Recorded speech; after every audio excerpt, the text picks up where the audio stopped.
Labdien, labdien! Šodien es jums pastāstīšu par Mārtiņdienu. Kas tā ir un kādas ir tradīcijas Mārtiņdienā? Esam gatavi? Nu tad klausies! Mārtiņdiena ir ļoti seni svētki, ko cilvēki svin jau daudzus gadus. Ļaudis priecājās par paveiktajiem darbiem un pateicās par ražu. Nosaukums radies Svētā Mārtiņa piemiņai. Svētais Mārtiņš bija labs un sirsnīgs cilvēks.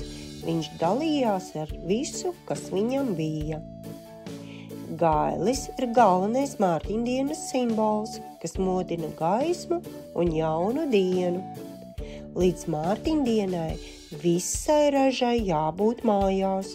Burkāni, kāposti un āboli tiek salikti pagrabā, lai ziemā būtu ko ēst. Pēc Mārtiņdienas lopi vairs neiet ganībās. Tagad tie dzīvo siltā kūtī, kur cilvēki par tiem rūpējās līdz pavasarim. Mārtiņdienā galds ir pilns ar gardumiem, uz tā liek maizi, vārītu zirņus un pupas un medu, štovētus kāpostus un siltu putru, lai visiem pietiek spēks un ir prieks. Mārtiņdienā cilvēki un bērni tērpjas dažādās maskās. Viņi kļūst par lāci, āzi, stārķi, gaili vai pat par zosi. Mārtiņdienā cilvēki dodās ķekatās, dzied un dejo pa ciemu un organizē rotaļas. Ķekatnieki apciemo mājas, novēl katrai mājai laimi un bagātību nākamajam gadam. Viņi par to tiek pacienāti. Mārtiņdienā cilvēki zīlē, kāda būs ziema.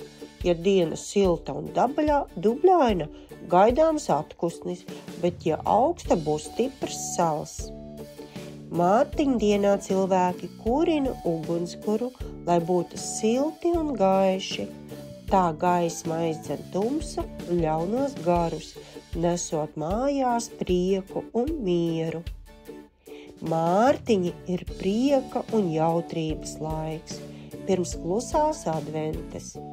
Tad cilvēki dzied un dejo un svin, jo drīz sāksies mierīgās gaidīšanas dienas.